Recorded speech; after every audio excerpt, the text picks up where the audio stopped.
honorable members, the honorable Chepkonga is right, but I've given Honorable Wandai. I believe that you are not challenging the ruling. Neither are you. You know, Mr. Speaker. Yes. I have been in this house now. This is my third term. The Honorable Chepkonga had the misfortune of missing the last term, so he needs to relax. Mr. Speaker. Yes. My point was. Make your point. My point was that on the second matter of my communication to you with regard to the replacement of the deputy minority whip not being complete.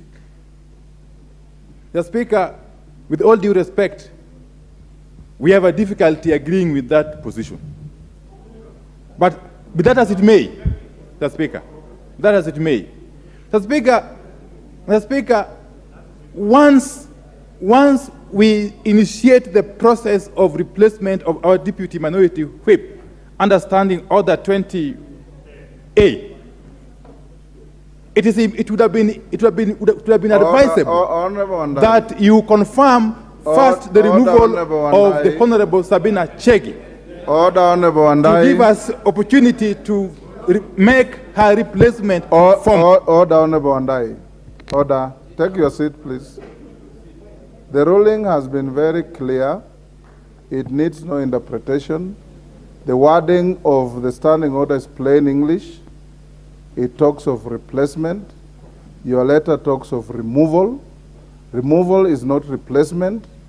Replacement is to take out one and put in the other. I have said that very clearly. And your right to do that has not been taken away.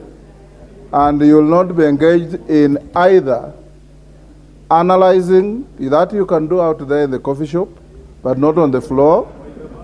Analyzing the ruling of the Speaker, that is not allowed under standing orders. Challenging the ruling of the Speaker, that is not allowed. And in any case, you have said you only had part of it. I'll avail the whole of it to you to read and understand it, and then you can make your comment. You can write to me if you wish. Majority Leader. Thank you, Honorable Speaker, and let me that otherwise Solomonic ruling. Honorable Speaker, it's clear that as much, Honorable Speaker, that you are not in this House when we enacted these standing orders, Honorable Speaker. If I can allow those walking out to do so quietly.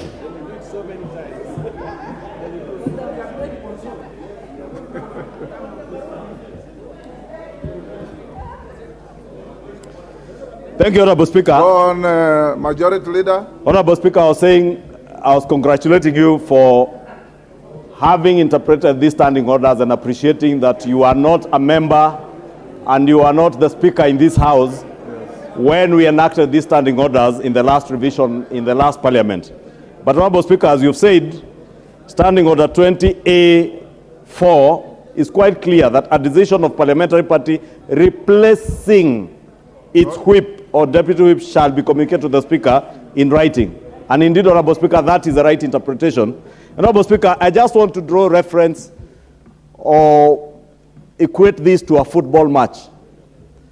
When you substitute or you replace a player, you do not remove and do not put in another player to play. And therefore, that was a gist of this Standing Order 20A4.